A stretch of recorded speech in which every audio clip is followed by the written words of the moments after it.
130ാമത് മാരമൺ കൺവെൻഷന് പത്തനംതിട്ട കോഴഞ്ചേരിയിൽ പമ്പ മണൽപ്പുറത്ത് ഇന്ന് തുടക്കമാകും. ഉച്ചയ്ക്ക് 2:30 മാർത്തോമ സഭാ അധ്യക്ഷൻ ഡോക്ടർ തിയഡോഷ്യസ് മാർത്തോമ മെത്രോപൊലീത്ത ഉദ്ഘാടനം ചെയ്യും.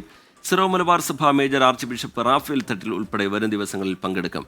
മാരമൺ കൺവെൻഷൻ പന്തലിൽ നിന്ന് ശ്രീകുമാരൻ ചേരുന്നുണ്ട്.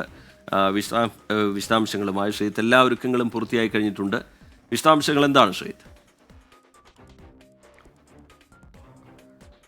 ഒരാഴ്ച ഇനി മാരാമണിൽ നമ്മളിപ്പോൾ നിൽക്കുന്ന പമ്പ നദിക്കരയിലാണ്. മണപ്പുറത്തെ ആ പാലത്തിൽ, താൽക്കാലികമായി നിർമ്മിച്ച പാലത്തിലാണ് നമ്മളിപ്പോൾ നിൽക്കുന്നത്.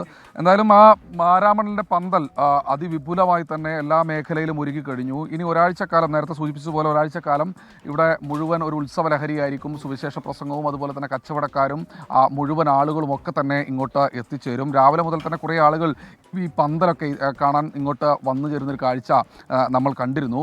ഇതിലെ ഏറ്റവും വലിയ പ്രത്യേകത, ഇത്ര വർഷമായി അതിൻ്റെ ഒരു പാരമ്പര്യം കാത്തു സൂക്ഷിക്കുന്ന ഒരു കൺവെൻഷനാണ് മാരാമൺ കൺവെൻഷൻ. അത് ഓലം പന്തലാണ് ഇതിൽ ഏറ്റവും പ്രധാനപ്പെട്ടത്. ആ ഓലപ്പന്തൽ നടന്നത് ഒരു ചടങ്ങാണ്, അല്ലെങ്കിൽ അത് കാൽനാട്ടലൊരു ചടങ്ങാണ്. അങ്ങനെ പല ഘട്ടങ്ങളിലൂടെ കടന്നുപോയാണ് മാർത്തോമ സഭ ഇത് പൂർത്തീകരിക്കുന്നത്. എന്തായാലും നേരത്തെ സൂചിപ്പിച്ച പോലെ മാർത്തോമ സഭയുടെ മെത്രോപൊലീത്ത ഡോക്ടർ തിയോഡോഷ്യസ് മാർത്തോമ മെത്രോപൊലീത്ത തന്നെയാണ് ഇത് ഉദ്ഘാടനം ചെയ്യുക.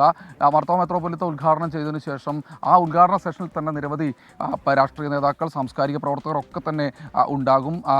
പക്ഷേ അവർക്കാർക്കും തന്നെ, മാരാമണിലെ ഏറ്റവും വലിയ പ്രത്യേകത അതുതന്നെയാണ്, അവർക്കാർക്കും തന്നെ പ്രസംഗിക്കാനുള്ള അവസരം ഉണ്ടാകും. ഇത്തവണ പ്രതിപക്ഷ നേതാവ് വി.ഡി. സതീശനെ ക്ഷണിച്ചതുമായി ബന്ധപ്പെട്ട് ഈ പരിപാടിക്കല്ല യുവവേദി എന്ന മാരാമൺ കൺവെൻഷൻ്റെ ഉപപരിപാടിക്ക് ക്ഷണിച്ചതുമായി ബന്ധപ്പെട്ട് വിവാദങ്ങൾ ഉണ്ടായിരുന്നു. ചില ആളുകൾ ക്ഷണിച്ചു എന്ന് പറഞ്ഞു, ചില ആളുകൾ ക്ഷണിച്ചില്ല എന്ന് പറഞ്ഞു. പക്ഷേ പ്രതിപക്ഷ നേതാവിൻ്റെ ഓഫീസിലെ വൃത്തങ്ങൾ പറഞ്ഞ് വിളിച്ചിരുന്നു എന്ന തരത്തിലുള്ള വാർത്തകളൊക്കെ പിന്നീട് മാധ്യമങ്ങളിലൂടെ പുറത്തു വന്നു. എന്തായാലും അങ്ങനെ വിവാദങ്ങളെല്ലാം തന്നെ നിലനിൽക്കുന്നുണ്ട്.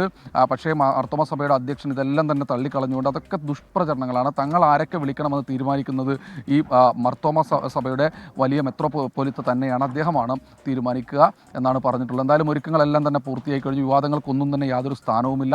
നിരവധി ആളുകൾ ഈ കോഴഞ്ചേരി മാരാമണിലെ ഈ പമ്പ മണപ്പുറത്തേക്ക് എത്തിച്ചേരും. പന്തലിൻ്റെ ഒരുക്കങ്ങളെല്ലാം തന്നെ പൂർത്തിയായി കഴിഞ്ഞു. ടി.കെ. റിജിത്ത്.